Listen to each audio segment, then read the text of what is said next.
제물을 삼아 여호와께 드렸고 아벨은 자기도 양의 첫 새끼와 그 기름으로 드렸더니 여호와께서 아벨과 그의 제물은 받으셨으나 가인과 그의 제물은 받지 아니하신지라.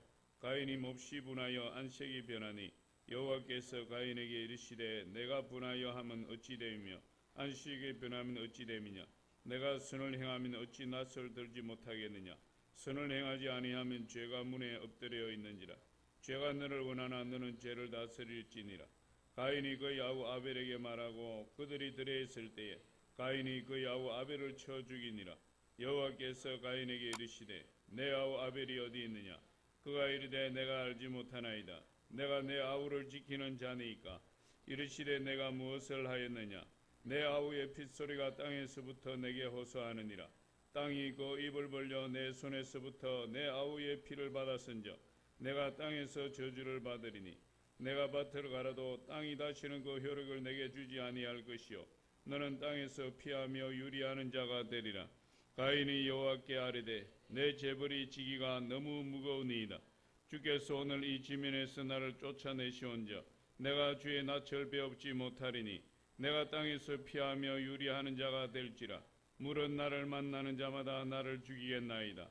여호와께서 그에게 이르시되 그렇지 아니하다. 가인을 죽이는 자는 벌을 7배나 받으리라 하시고 가인에게 표를 주사 그를 만나는 모든 사람에게서 죽임을 면하게 하시니라. 아멘. 가인의 죄 이런 제목으로 잠시 은혜를 나누도록 하겠습니다. 인류 최초의 이제 살인 사건이 이제 기록되어 있는데 가인과 아벨이 하나님께 예배를 드리는데 가인의 예배는 하나님 받지 아니하시고 아벨의 예배는 하나님 받으셨다 이렇게 이야기하고 있어요. 그래서 왜 하나님께서 가인은 예배를 받으시고 아벨의 예배를 받지 않으셨느냐 거기에 대해서 이제 또 의견이 분분한 거죠. 그래서 이 가인은 곡식을 추수한 곡식을 하나님께 드림으로 하나님 받지 않으셨다 이렇게 해석하기도 하고 또 아벨은 반면에 목축하는 사람이었기 때문에 양의 피를 잡아서 하나님께 드림으로 하나님이 그것을 기뻐하시고 받으셨다 이렇게 해석하기도 합니다. 그 해석도 맞다고 볼 수 있는 거죠. 우리 피 없이는 하나님 앞에 예배드릴 수 없으니까. 예수 그리스도의 보배로운 피, 구약 시대에 보니까 제물을 잡지 않고 하나님께 나갈 수는 없어요. 그렇기 때문에 그 해석도 틀리지 않았다 이렇게 볼 수 있어요. 그런데 이제 성경을 통해서 볼 때 이 예배를 드리는 예물의 문제보다도 예배를 드리는 자의 태도에 대해서 문제를 삼아요. 그러니까 예물도 중요하죠. 우리가 최상의 것을 준비해서 하나님께 드려야 되고 또 구약시대에는 짐승을 반드시 잡아서 그 피를 가지고 하나님께 나가야 예배를 연락하시는데 그것도 있지만 오늘 이 말씀을 통해서 볼 때는 예배를 어떤 마음으로 드리느냐 하는 것에 대해서 많은 우리의 교훈을 주고 있어요. 그래서 이 히브리서 11장에 보면 우리 히브리서 11장 4절로 한번 보겠습니다.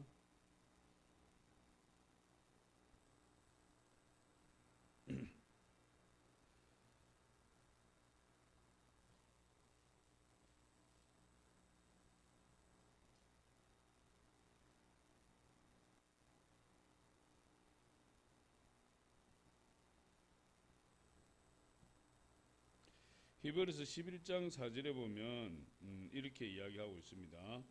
믿음으로 아벨은 가인보다 더 나은 제사를 하나님께 드림으로 의로운 자라 하시는 증거를 얻었으니 하나님이 그 예물에 대하여 정언하심이라. 그가 죽었으나 그 믿음으로서 지금도 말하느니라. 그래서 아벨은 가인보다 더 나은 제사를 하나님께 드려서 하나님이 그 아벨의 제사를 받으셨다 이렇게 이야기하는 거예요. 그런데 그것이 아벨의 제사를 하나님이 연락하시고 가인의 제사를 하나님 거절하신 이유가 아벨은 믿음으로 드렸다. 믿음으로. 그래서 믿음이 먼저 나오는 거죠. 4절에 보니까 믿음으로 아벨은 가인보다 더 나은 제사를 하나님께 드렸다. 그러니까 우리가 하나님 앞에 나올 때 우리 마음가짐이 중요한 겁니다.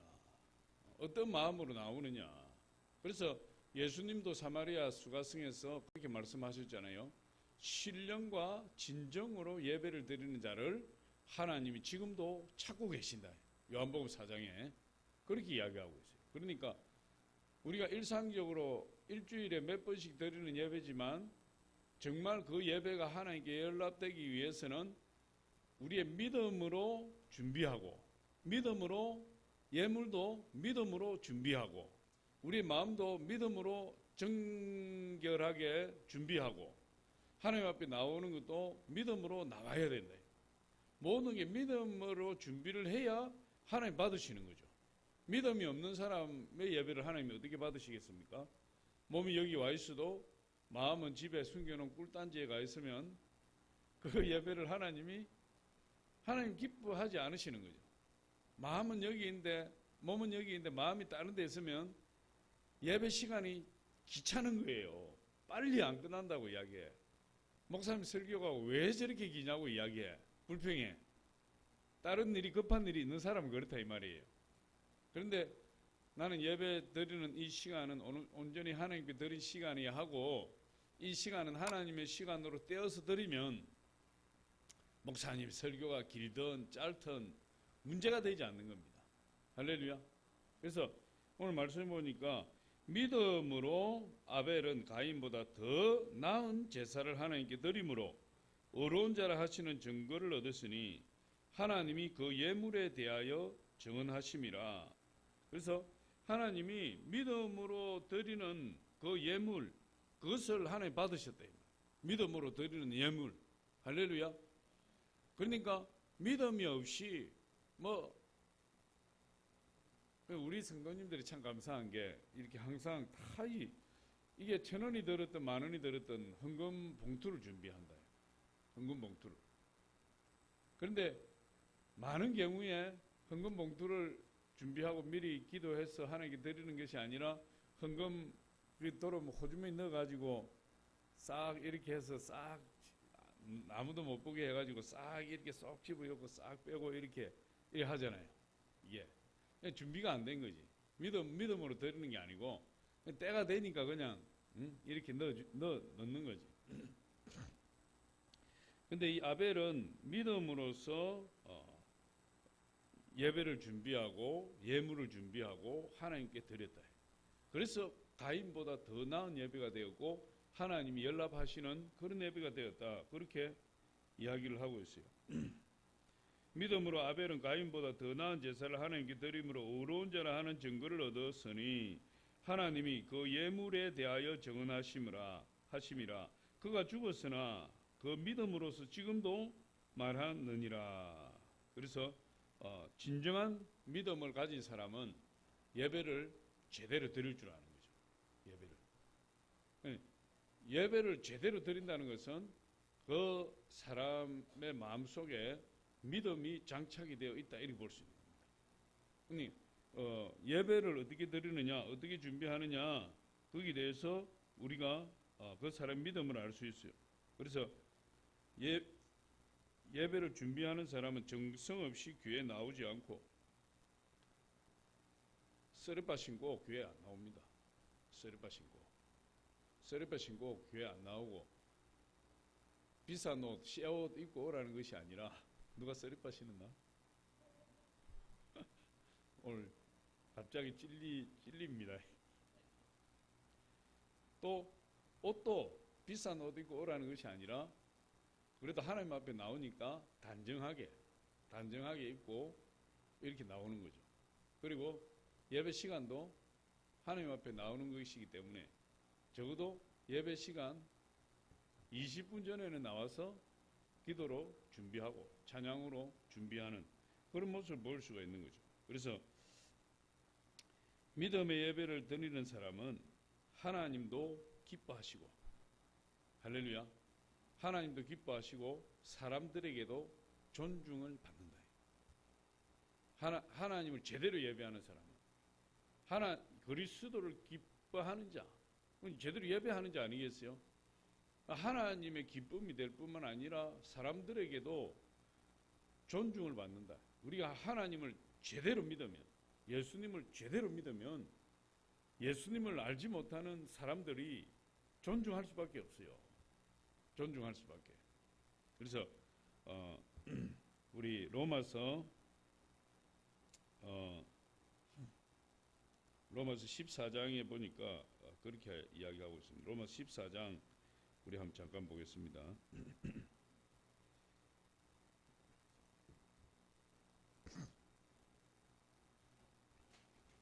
로마서 14장 18절에 보니까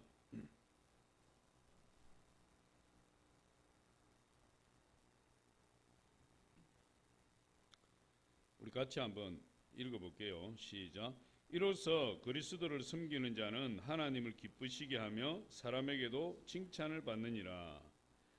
우리 사람들에게 인정받고 존중받는 방법은 예수님을 제대로 섬기는 겁니다. 반대로 예수님을 어설프게 섬긴다든지, 예수 믿는데 예수 믿는 향기가 없고 예수 믿는 사람의 모습이 드러나지 않으면 멸시당해요. 세상 사람들로부터. 그래서 이로써 그리스도를 섬기는 자는 하나님을 기쁘시게 하며, 하나님, 예수의 그리스도를 잘 섬기게 되면 하나님을 기쁘시게 할 뿐만 아니라 사람에게도 칭찬을 받는다. 그렇게 이야기를 합니다. 그래서 우리가 그게 첫걸음이 예배가 아니겠어요? 하나님 섬기는 첫걸음이 예배인데, 우리 예배를 어떻게 돼? 우리 마음가짐이 어떻게 하느냐, 거기에 따라서 모든 것이 달라진다. 시간도 달라지고 옷차림도 달라지고 예물도 달라지고, 우리 마음가짐이 온전히 하나님을 사랑해서 하나님을 온전한 예배를 드리고 싶어하는 그런 사람에게 있어서는 모든 것이 다 달라져요. 그러면은 하나님이 그 예배를 연락하실 수밖에 없고 그 사람을 축복하실 수밖에 없는 거예요. 반면에 이제 가인은 전혀 그렇지 않았다는 거죠. 가인은 전혀 그렇지 않았고, 이 가인은 항상 하나님을 예배하러 나오기 전에 항상 죄된 삶을 살았다, 이렇게 봅니다. 가인은. 그래서 성경에 보니까 7절에 보니까 내가 선을 행하면 어찌 낯을 들지 못하겠느냐, 선을 행하지 아니하면 죄가 문에 엎드려 있느니라. 죄가 너를 원하나 너는 죄를 다스릴지니라.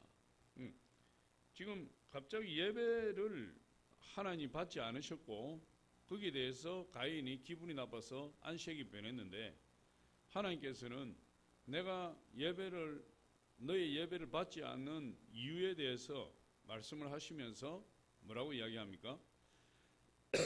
가인이 악한 일을 행하고 있다. 선을 행하지 않는다. 내가 선을 행하면 어찌 낯을 들지 못하겠느냐. 선을 행하지 아니하면 죄가 문에 엎드려 있느니라. 그래서 이 가인은 이렇게 우리가 생각해 볼 수 있는 겁니다. 일주일 내내 하나님과 관계없는 삶을 살아요. 일주일 내내 하나님과 관계없는 삶을 사니까 항상 죄 속에 사는 거죠. 하나님의 자녀라고 할지라도 일주일 내내 생각하는 거, 행하는 것이 하나님을 생각하는 것이 없고 하나님이 생각하지 아니하고 그냥 세상에서 바쁘게 돌아가면서 바쁘게 살아가면서 세상 사람들하고 똑같이 산다. 똑같이. 그걸 하나님 볼 때는 그게 죄거든요. 그러니까 특별한 세상 기준에서 나쁜 죄를 짓지 않았다 할지라도 세상 사람들처럼 살아가는 것 자체가 죄예요. 그러니까 그런 사람이 주일날 한번 나와서 예배를 드릴 때 그 예배가 올바른 예배가 되겠느냐, 그런 거죠. 그러니까 항상 우리는 이 교회에서 예배 드리는 그 예배를 정점으로 해서 나머지 세상에서의 삶이 모든 어디에서 살든지 삶이 예배의 삶이 되어야 된다. 그걸 이야기하는. 그래서 이 가인에게는 하나님이 이 예배를 받지 않으셨다. 그래서 이 가인이 그 하나님이 예배를 받지 않은 그 사실에 대해서 회개를 하고 자기가 회개를 하고 자기의 예배와 신앙을 고치면 되는데 그 하나님의 징계와 하나님의 그 책망이 임했을 때 이 가인이 자기의 죄에 죄를 더하게 돼요. 그래서 하나님으로부터 떠나버리게 됩니다. 그래서 거기에 대해서 세 가지만 살펴보면 첫 번째로 이 가인이 죄를 더하게 된 것은 그의 분노예요. 분노. 사람들이 화를 내면 얼굴빛이 먼저 변하잖아요. 오늘 보니까 5절에 보니까 5절에 가인과 그의 재물을 받지 아니하신지라 가인이 몹시 분하여 안색이 변하니. 가인이 하나님 앞에 안색이 변했어요. 무엇 때문에? 분해가지고 화가 났어. 자기 예배를 받지 않으신다고 해서 분하고 화가 나서 안색이 확 변해버려. 돌변해버려.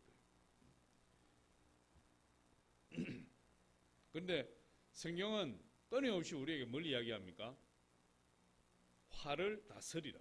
화를. 할렐루야. 화를 다스려야 돼. 이게 화를 다스리지 못하니까 나라와 나라 간의 전쟁도 일어나고, 화를 다스리지 못하니까 이웃과 다투게 되고, 화를 다스리지 못해 부모 자식의 사이에 싸움이 일어나고, 형제 간의 싸움이 일어나고, 이 화를 다스리지 못하면 항상 뭐가 생기느냐? 문제가 생겨버려요. 화를 다스리지 못하면. 그래서 우리 신앙인들도 일평생 쌓아 올린 그 공적도 이 자기 감정 한번 주체하지 못함으로 인해서 다 무너뜨리는 경우가 많아요. 다 무너뜨려버려요. 한순간에. 어떤 사람은 화가 나서 자기 집에 석유를 뿌리고 불을 질러서 끝장내버려요. 그 순간에 화를 다스리지 못해가지고. 이야, 그런 사람들 생각보다 우리 주변에 그런 사람이 많아요. 가스 털어놓고 불 질러 그냥 끝장내버려. 진짜 무서운 세상이에요. 특히 우리 이 한국은 이 고도 성장, 이 집약 성장을 이루었기 때문에 그 고도 성장을 이루는 그 과정에서 이 어떤 인간성이랄까 어떤 이런 부분들이 상처를 많이 받았어요. 많이 훼손이 됐어요. 그러니까 사람을 사람으로 대우하지 않고 모든 것을 이 산업 발전의 과정에서 희생만 당하고 하다 보니까 이 쌓인 엉어리들이 있어요. 그거 잘못 건드리면 끝장난다니까. 층간소음 때문에 사람을 쳐 죽이는 나라가 우리나라 아니에요. 그래서 우리 아파트는 참 좋더라고. 나는 그런 사람이 아닌데 막 혹시나 애들이 시끄럽게 할까봐 이사 오는 사람이 케이크도 사오고 좀 봐달라고. 저는 뭐 아무리 떠들어도 뭐 아무리 굴려도 전혀 뭐 신경 안 쓰는데 그 정도로 위험한 겁니다. 사람들이 분노를 주체하지 못하니까 그냥 뭐 조금 기분에 뒤틀리면 그냥 너 죽고 나 죽고 끝장내자 이렇게 가버리니까 그걸 어떻게 감당을 하겠어요? 그런 사람은 어떻게 감당을 하겠냐? 그러니까 조심해서 살아야 돼. 지금은 이웃의 얼굴도 잘 살피고 인사도 평소에 잘하고 할렐루야. 맛있는 거 있으면 부침개라도 하나 갖다 주고 그렇게 해서 살살 굴슬르면서 그냥 이웃으로 좋지는 않아도 살살 구슬려서 이렇게 평화롭게 지나가야 된다. 이게 요즘에는 이 분노가 온 사회를 뒤덮고 있는 것 같아요. 우리나라를 온통 뒤덮고 있는 것이 이 분노 같아요. 분노.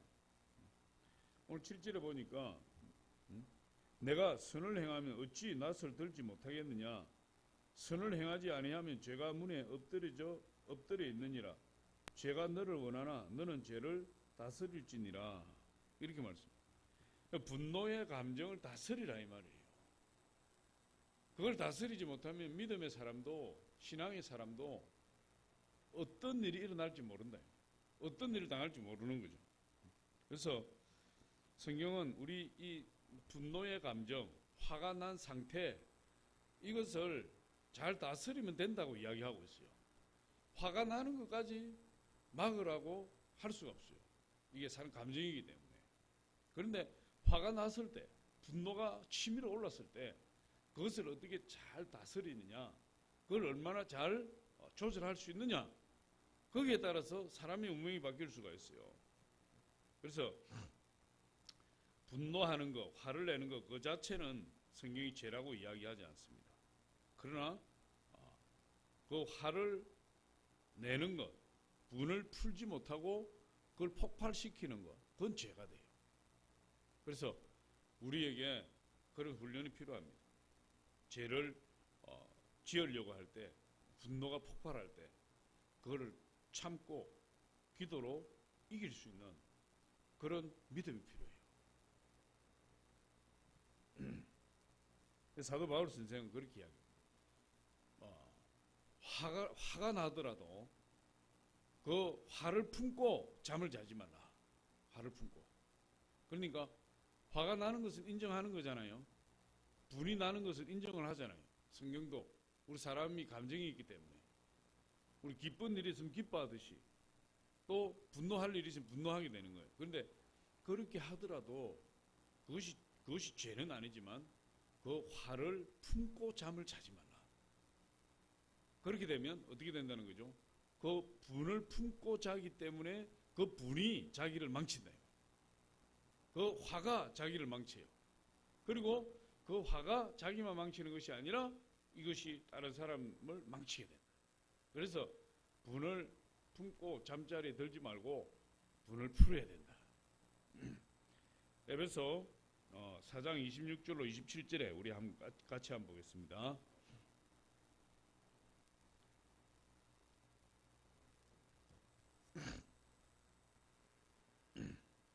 같이 한번 읽어봅니다. 시작. 분을 내어도 죄를 짓지 말며 해가 지도록 분을 품지 말고 마귀에게 틈을 주지 말라.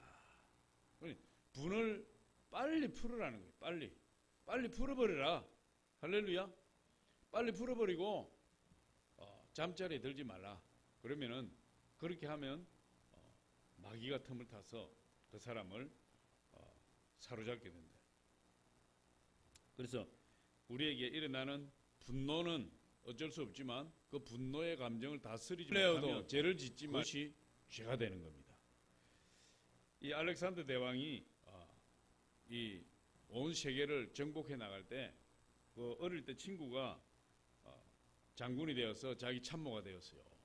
그런데 이 알렉산더 대왕과 친구가 항상 같이 어울려 다니고 같이 식사를 하고 술자리를 같이 하고 이러는데 그 참모들이 모인 자리에서 그 어릴 적부터 친구가 된 그 장군이 알렉산더 대왕의 비위를 거스렸어요.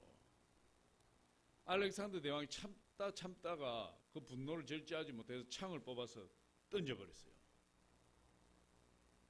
그 피했지만, 그러니까 알렉산더 대왕이 인도의 인도의 겐지스 강가에 앉아서 더 이상 정복할 땅이 없다고 눈물을 흘렸다는 사람인데 그 속에 있는 분노를 하나 다스리지 못하는 사람이었어요. 그런데 많은 경우에 그런 사람들이 많은 거예요. 그런데 그 분노를 다스리지 못하면 결코 세상을 정복하지 못하는 거예요. 세상을. 성경 잠언서에 보니까 16장 32절에 이렇게 이야기하고 있습니다. 한번 보여주세요. 시작. 노하기를 더디하는 자는 용사보다 낫고 자기의 마음을 다스리는 자는 성을 빼앗는 자보다 나으니라. 노하기를 더디하는 자는 용사보다 낫고 자기 마음을 다스리는 자는 성을 빼앗는 자보다 낫다. 성 하나 빼앗는 것보다도 자기 마음 빼앗는 것이 더 중요하다. 자기 마음을 다스리는 것이. 우리 그래서 성경 뭐라고 말씀하냐면 이렇게 말씀해. 야고보서 1장 19절로 20절 우리 한번 보여주세요. 같이 한번 읽어봅니다. 시작. 내 사랑하는 형제들아 너희가 알지니 사람마다 듣기는 속히 하고 말하기는 더디하며 성내기도 더디하라. 사람이 성내는 것이 하나님의 의를 이루지 못함이라. 하나님의 의를 이루지 못한다는 게 결국 하나님께 영광이 되지 못한다 이런 뜻이에요. 하나님의 의를 이루지 못한다. 하나님을 섬기는 올바른 자의 태도가 아니다 이런 거죠. 그래서 우리가 이 화, 분노, 이 골치 아픈 문제예요. 골치 아픈 문제. 그래도 우리는 참 감사한 것이 하나님 말씀으로 우리를 이렇게 가르쳐 주시니까 우리가 조심하고 훈련하면 화를 다스릴 수 있어요. 할렐루야. 예. 저도 화가 항상 저를 따라다니는데 화를 그냥 뒷발치기로 해서 차뿌려야 돼. 할렐루야. 예.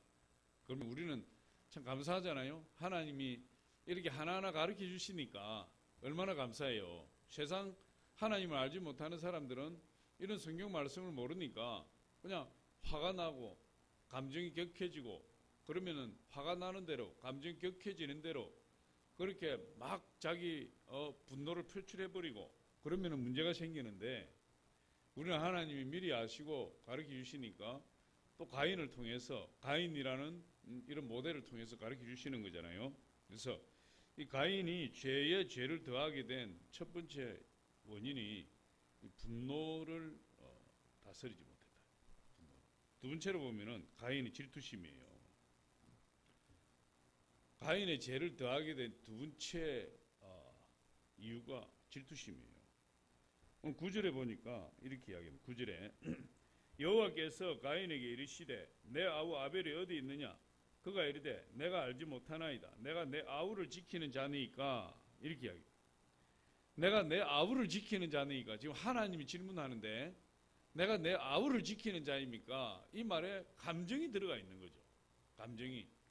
순수한 마음으로 좋은 마음으로 대답하는 것이 아니에요. 우리가 늦게 듣기에도 기분 나쁘다 이 말이죠.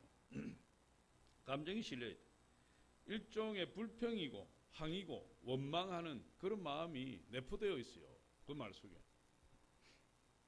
내가 내 아우를 지키는 자입니까? 그 말투 속에 뭐가 들어있냐면 아벨에 대한 질투심이 들어있어요. 아벨에 대한 질투심. 그러니까 아벨은 하나님께서 아벨의 예배는 연락하셨고 자기 예배는 하나님이 거절하셨다. 거기에 대해서 계속해서 가인이 마음의 불만을 가지고 있고 또 아벨에 대해서 시기하고 질투하는 것을 볼 수 있어요. 그래서 이 질투가 가인의 생애에 불행의 씨앗이 되었다 이렇게 볼 수 있어요. 이 질투심 때문에. 결국 이 질투심 때문에 가인이 하나님 앞을 떠나요. 가인이. 사울 왕도 보니까 이 다윗에 대한 질투심 때문에 사울 왕은 자기의 황금기를 다 날려버렸어요. 자기 인생의 최고의 황금기를 이 다윗을 시기하고 질투하는 데 다 허비해버렸다. 사울 왕이.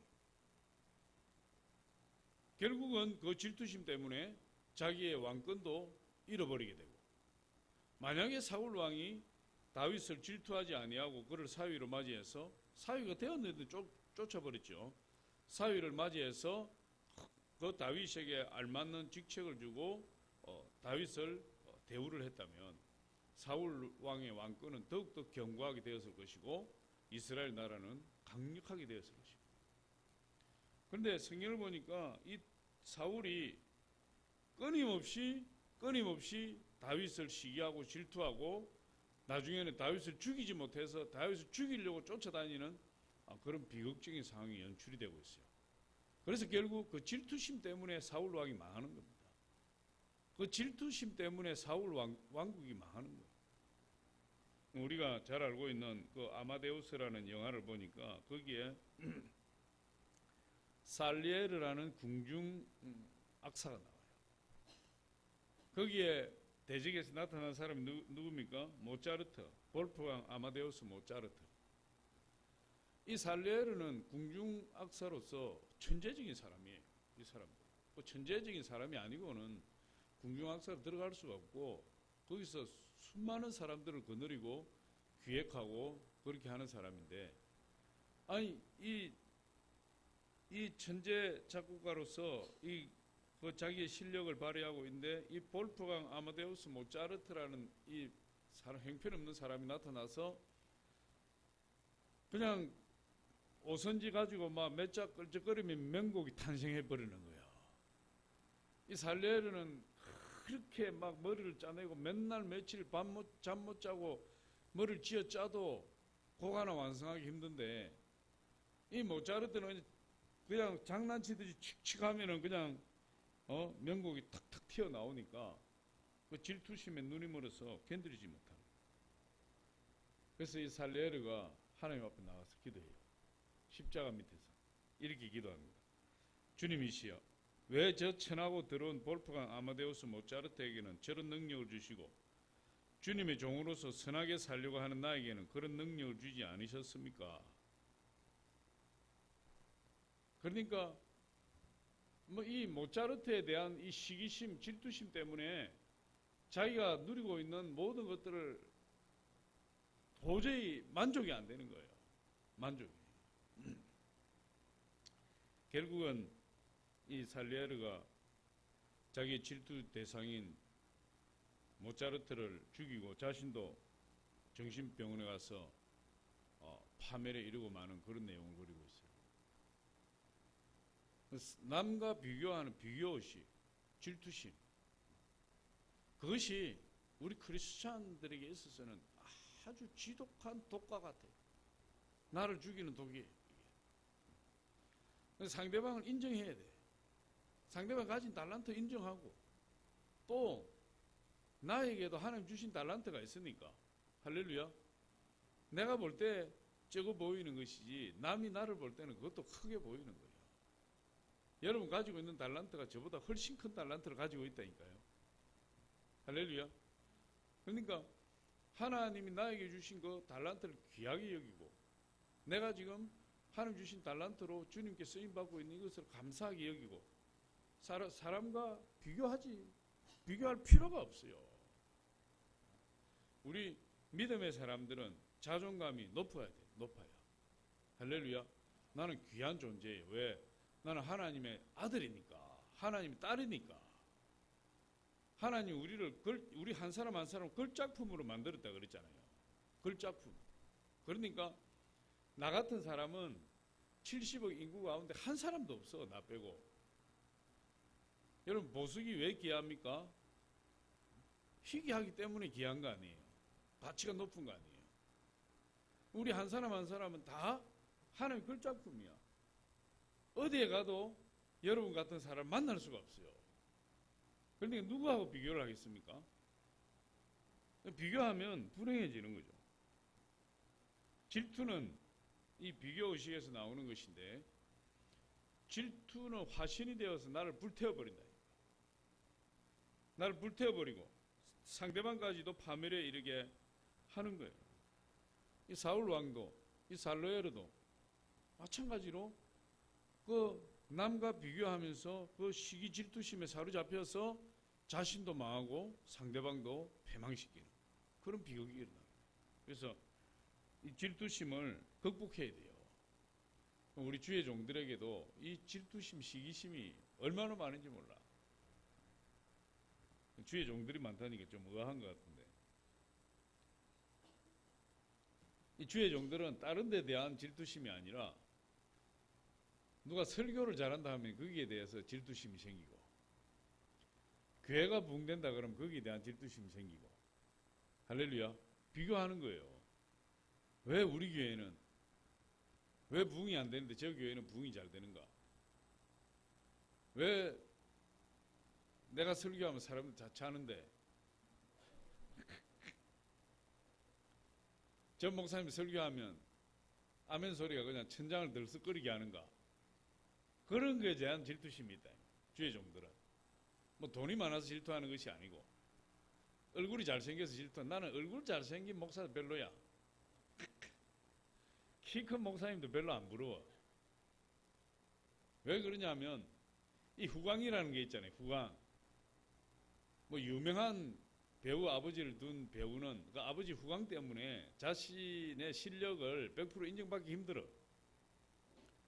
그러니까 주의 종은 특별히 앞에 서기 때문에 키가 180 이상이 되고 얼굴이 영화배우처럼 잘생겨버리면 그 후광 때문에 그 말씀을 제대로 평가받지를 못하는 경향이 있어. 그래서 난 그런 사람들 하나도 안 부러워. 할렐루야. 그런데 나보다 키가 작고 못생겼는데 설교의 능력이 팍팍 나온다. 그런 사람은 질투가 되는 거예요. 할렐루야. 그런 사람은 확실한 거거든. 성령께 사로잡히지 않고서야 저렇게 못생긴 얼굴에 조그마한 키에 저런 능력이 나올 수 없으니까. 할렐루야. 그런 것에 대한 시기심이 있다. 그래서 우리 주의 종들도 그걸 극복해야 돼. 자존감을 더 높이고 하나님 나에게 주신 달란트에 나에게 주신 그릇의 크기가 있으니까 거기에 만족해야 돼요. 하나님 나에게 주신 믿음의 분량 밖으로 넘어가지 말아야 돼. 그러니까 나는 이만한 종지로 하나님 만들었으니 내가 최선을 다해서 이만한 종지에 채우면 되는 거예요. 그럼 만족하고 성공하는 인생이에요. 큰 그릇을 하나님이 주신 사람은 큰 그릇에 그 분량을 다 채워야죠. 그래야 그 사람은 하나님 칭찬을 받는 거지. 그릇이 큰데 그 밑에 째작하게 이렇게 채워 있으면 하나님 나중에 책망받는 거 아니에요. 하나님 주신 자기 그릇에 최선을 다해서 그 그릇에 가득 하나님의 은혜를 채우고 하나님 주신 사명을 그 은혜의 그릇에 가득 채우면 하나님 착하고 충성된 종하고 칭찬하시는 거예요. 이 스펄전 목사님이 세계적인 설교가 있는데 1800년도에 이 마이어라는 F.B. 마이어라는 유명한 설교자가 있었어요. 이분이 미국에서 목회하다가 영국으로 돌아가서 웨스트민스터 채플에서 목회를 담임 목사를 하고 있는데 그 당시에 이 런던에서는 스펄전 목사님이 아주 세계적인 목사님으로 이름을 날리고 있었고 또 이 마이어 목사님 친구 목사님 캠벨 몰간이라는 목사님이 아주 말씀이 뛰어난 목사님인데 이분이 이제 미국 사역을 끝내고 영국으로 돌아오게 되어 있었어요. 그러니까 이 마이어 목사님이 이 마음속에 스펄전 목사님이나 캠벨 목사님에 대한 이 열등감, 질투가 있었어요. 그러니까 자기도 모르게 계속 스펄전 목사님 의식하게 되고 캠벨 목사님 의식하게 되고 그리고 자기를 위축시키는 거예요. 질투심 때문에. 그걸 어느 날 자기가 깨달았대요. 그러고는 하나님 앞에 나와서 이렇게 기도했어요. 하나님, 이 몰간 목사님 교회에 가서 예배를 이 몰간 목사님이 미국에서 영국에 돌아왔을 때 이 마이어 목사님이 그 마음에 시기심과 질투심이 있다는 것을 알고 그것을 이기기 위해서 이 몰간 목사 자기 교회에 초청을 해서 자기 교회에서 환영식을 대대적으로 행했어요. 그러니까 자기가 경쟁 대상으로 생각했던 그 몰간 목사님을 모셔가지고 자기 교회에서 목사 대대적으로 설교하게 하고 큰 은혜를 끼치게 했대요. 그러고는 이분이 몰간 목사님이 설교하시는 그 교회 가서 뒤에 앉아서 예배를 드렸어요. 예배를 드리면서 하나님 앞에 이렇게 기도했어요. 하나님, 몰간 목사님 설교가 제게 큰 은혜가 되기를 원합니다. 하나님, 친구인 몰간과 스펄전의 교회를 놀랍게 축복해 주옵시고 그 교회들이 차고 넘쳐 교인이 남아 돌거든 우리 교회도 좀 보내주십시오. 이렇게 뒤에 앉아가지고 하나님 그 기도를 들어주셨을까요? 안 들어주셨을까요? 하나님 당연히 들어주시겠죠. 스펄전 목사님이나 몰간 목사님 그 시대에 쓰임받는 위대한 설교자들. 근데 이 마이어 목사님도 그분들 못지않은 위대한 설교자예요. 그럼에도 자기 마음속에 열등감이 있고 그분들과 비교하게 되니까 그분은 하나님 앞에 나와서 하나님 앞에 기도합니다. 그 시기 질투를 인간의 정욕으로 표출하는 것이 아니라 하나님의 거룩한 임재 아래 들어가서 그것을 성화시키니까 오히려 시기 질투의 대상이었던 그분들을 축복하게 됩니다. 그게 믿음의 사람이에요. 할렐루야. 그렇게 할 때 하나님이 오히려 나에게 더 큰 축복을 주시는 거예요. 오히려 나에게 더 큰 은혜를 하나님이 부어주시는 거예요. 그래서 이 마이어 목사님이 멋진 목회를 하게 되었는데 그가 이런 고백을 했어요. 내가 내 친구들에 대한 질투를 극복할 수 있었던 것은 하나님께 기도하면서 소유의식에서 벗어났기 때문입니다. 이렇게 고백했어요. 소유의식. 소유의식이 질투심을 유발합니다. 내가 소유하고 싶은 것 때문에, 내가 갖고 싶은 것 때문에, 그것 때문에 질투의식을 유발하고 질투심에 사로잡히게 돼요. 그것이 죄가 되는 것이에요. 할렐루야. 그런데 이 마이어 목사님은 그 질투심을 극복할 수 있었던 것은 하나님께 나가서 기도하며 그 소유의식의 자유로 오져버렸다. 그 스펄전 목사님 교회가 10,000명이 모이든 몰간 목사님 교회가 10,000명이 모이든 우리 교회가 100명이 모이든 그 관계 없다는 거야. 그 관계 없다는 거야. 할렐루야. 교회는 어차피 하나님 교회니까 사람마다 그릇이 다 다르니까. 그래서 그 소유의식에서 벗어나니까 질투심에서 해방되고 오히려 그분들을 축복할 수 있는 그런 큰 인물이 되었다. 이렇게 고백하고 있어요. 그런데 오늘 이 가인은 거기에 벗어나지 못했다. 동생 아벨을 시기하고 질투하고 심지어 돌로 쳐 죽이고 결국 그것이 죄의 죄를 더하여 하나님 앞에 떠나게 된다. 마지막으로 보니까 이 가인의 죄를 더하게 된 것은 하나님에 대한 잘못된 반응이에요. 하나님에 대한 잘못된 반응.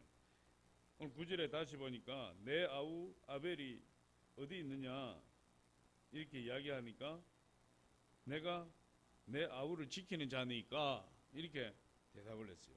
그런데 이게 성경을 보면 우리가 항상 우리가 잊지 말고 기억해야 될 것이 뭐냐 하면 하나님이 죄 문제를 가지고 나를 책망할 때 하나님이 죄 문제를 나에게 다시 한번 인식시키실 때 기억나게 하실 때는 하나님이 우리에게 회개의 기회를 주시는 때예요.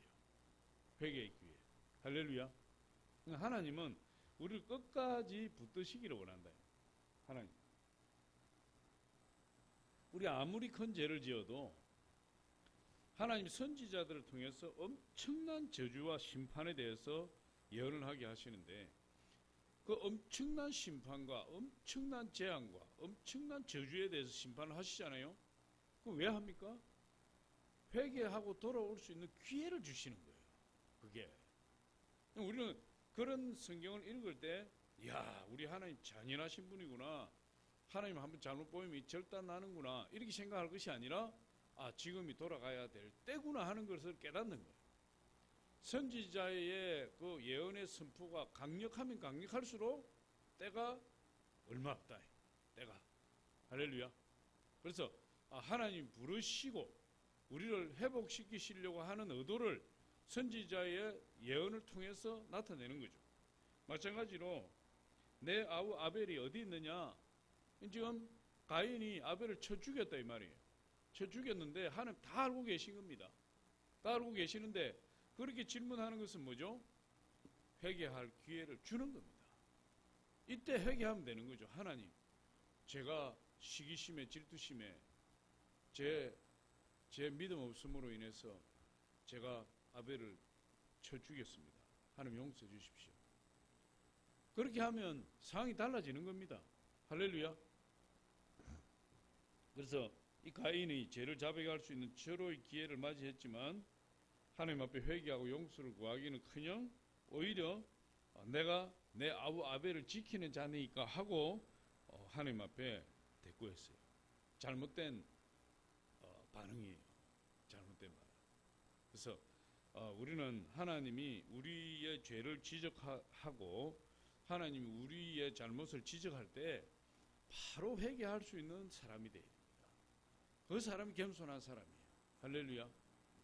끝까지 우긴다. 근데 많은 사람들이 그렇게 이야기를 해요. 하나님이 그렇게 하시면 당연히 회개하죠. 그러면 하나님이 당연히 그렇게 하시는데 누구를 통해서? 사람을 통해서 하나님 그렇게 말씀하시는 거예요. 구약에 보면 사람을 통해서 다 책망하시잖아요. 선지자를 통해서 다 책망하시잖아요. 회개하라고. 지금도 마찬가지예요. 하나님의 역사는 사람을 통해서 역사하는 거지 하나님 직접 음성으로 들려주시는 경우는 아주 절박할 경우에 아주 더 이상 어떤 방법이 없을 경우에 하나님의 음성이 들려올 수 있어요. 육성으로. 근데 우리 크리스찬들이 자꾸만 뭘 듣고 싶어 하느냐, 하나님의 음성을 듣는다고 하면 하나님 육성 듣고 싶어 하는데, 육성. 하나님의 육성은 들려오지 않습니다. 들려오지 않는다고 말할 수는 없어요. 들려올 수는 있지만 확률상으로 아주 적습니다. 하나님의 육성은. 하나님의 육성을 듣기를 간절히 사모하면 마귀의 육성을 들을 확률이 높습니다. 마귀가 그걸 틈을 타서 해요. 근데 하나님은 이 성경 말씀으로 우리에게 다 말씀해 주셨고, 지금은 하나님 육성으로 말씀하시기보다 성령의 감동으로 말씀하세요. 성령. 할렐루야. 기도하다 보면 성령의 감동이 임한대요. 그게 하나님의 음성이에요. 그래서 하나님의 음성을 자꾸만 들어야 분별이 됩니다. 안 그러면 내 생각인지 이게 하나님의 음성인지 분별 없이 놓쳐버리는 경우가 많아요. 어쨌든 이 하나님의 이 책망이 임할 때, 하나님의 이 강력한 심판의 경고가 임할 때 회개할 수 있는 저와 여러분 되어야 돼요. 하나님에 대한 반응을 제대로 해야 된다. 하나님 책망하실 때 회개하고 나를 고치고, 그리고 그 잘못된 길을 돌이키면 하나님 다 죄인들을 받아주시는 거죠. 그런데 이 가인이 그 하나님이 그런 기회를 주셨음에도 불구하고 잘못된 반응을 하게 된 거죠. 그랬더니 하나님이 그에게 심판하신다. 그게 12절 말씀입니다. 11절 12절에 보니까 땅이 그 입을 벌려 내 손에서부터 내 아우의 피를 받았은즉 내가 땅에서 저주를 받으리니 내가 밭을 갈아도 땅이 다시는 그 효력을 내게 주지 아니할 것이요 너는 땅에서 피하며 유리하는 자가 되리라. 그렇게 이야기합니다. 그러니까 하나님이 책망하시고 하나님이 죄를 지적하셨을 때 회개하고 돌아오면 문제가 해결이 되는 겁니다. 할렐루야. 고집을 부리지 말아야 돼요. 주의 종이 무슨 권면을 하든지 무슨 죄에 대해서 이야기를 할 때 그것을 받아들일 줄 알아야 돼요. 받아들일 줄. 하나님이 주의 종을 통해서 말씀하시고 또 같이 기도하는 중보자들을 통해서 하나님 말씀하시는 겁니다. 그거를 인정하지 못하면 하나님 인정 못하는 거예요. 그걸 인정하지 못하면. 그래서 하나님이 가인을 심판하시는데 이게 참 아주 심각한 형벌이에요. 안식이 없다. 안식이. 12절에 다시 보니까 내가 밭을 갈아도 땅이 다시는 그 효력을 내게 주지 아니할 것이요 너는 땅에서 피하며 유리하는 자가 되리라. 그러니까 땅을 이마에 땀을 흘리고 아무리 땅을 갈아도 거기서 먹을 것이 없어요. 그러니까 지금으로 치면 뭐 사업을 하든 장사를 하든 남는 게 없다니까. 남는 거 없고 맨날 적자요. 맨날 적자. 돈 꾸러 다니고 은행 돈 꾸러 다니게 되고 남는 것이 없어요. 그것뿐만이 아니라 너는 땅에서 피하며 유리하는 자가 되리라. 이 말은 뭐죠? 땅에서 피하며 유리한다. 이 말은 일생 동안 심적으로 쫓기는 삶을 살게 된다. 항상 그냥 급하고 항상 쫓기고 안식이 없어요. 안식이. 그러니까 얼마나 그 삶이 피곤하겠어요. 하나님이 말씀하셨을 때 우리가 회개하고 돌이키면 우리 삶이, 우리 운명이 바뀌는 거예요. 할렐루야. 그래서 하나님이 그렇게 가인에게 벌을 내리셨고 또 가인이 그런 벌을 당해서 이제 하나님 앞을 떠나게 돼요. 하나님 앞. 이것도 참 보면 이 하나님께서 이 가인을 쫓아낸 것이 아니에요. 가인을 쫓아내지 않았다. 그럼 가인이 왜 떠나느냐? 자기를 돌이키지 못하는 사람은 하나님 앞에 있을 수가 없어요. 자기를 돌이키고 회개하고 자기를 고치지 못하는 상태로서는 하나님과 동거할 수가 없는 거예요. 그래서 떠날 수밖에 없어요. 이게. 성경에 보니까 어,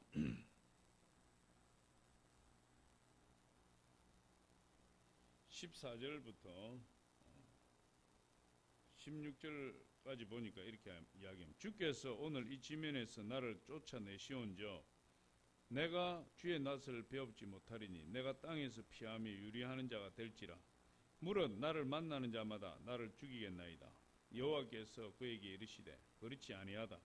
가인을 죽이는 자는 벌을 7배나 받으리라 하시고 가인에게 표를 주사 그를 만나는 모든 사람에게서 죽임을 면하게 하시니라. 가인이 여호와 앞을 떠나서 에덴 동쪽 노 땅에 거주하더니 이랬어요. 하나님께서 가인을 쫓아냈다는 말이 없어요.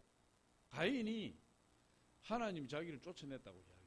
그리고 가인이 스스로 하나님 앞을 떠났다 이야기하고 있어요. 우리가 죄를 지었다고 해서 하나님 우리를 쫓아냅니까?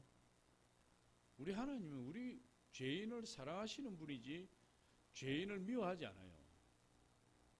그러니까 하나님께서는 지금도 어떤 죄를 지었든지 하나님은 돌아오시기를 원하시는 것이고 회개하고 그 방향을 돌이켜서 돌아오시면 하나님이 그 사람을 다시 받아주시는 분이에요.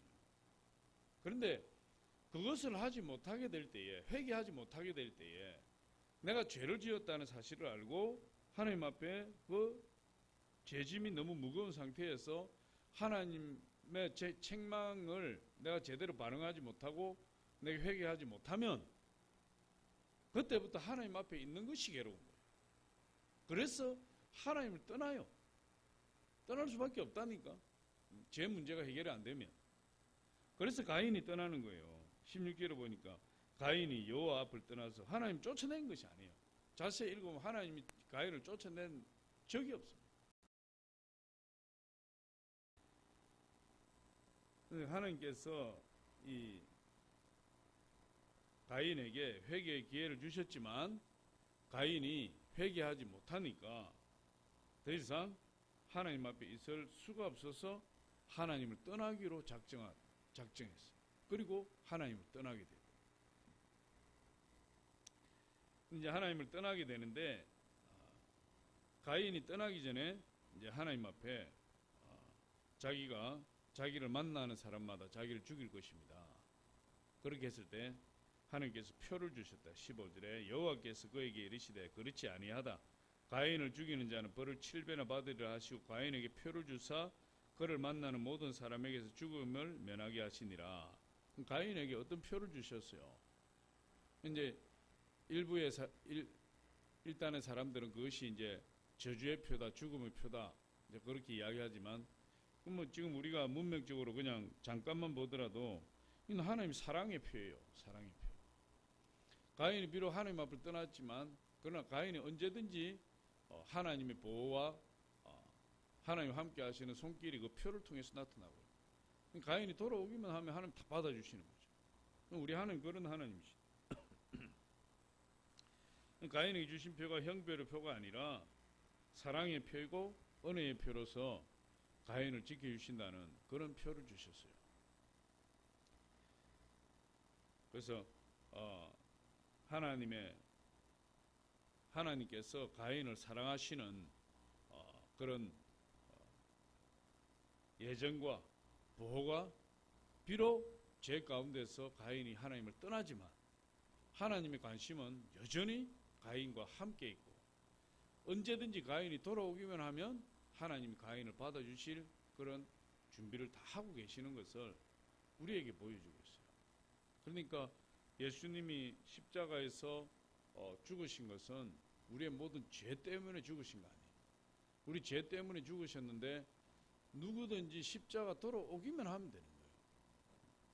한번 하나님을 떠났던 사람도 다시 돌아오면 하나님 또 다시 받아주시고 한 번도 하나님 앞에 나와보지 못한 사람도 십자가 밑에 나오면 하나님이 십자가의 보혈로 죄를 용서해 주시고 받아주시고 하나님은 언제든지 두 팔을 벌리고 돌아오시기를 기다리시는 사랑의 하나님.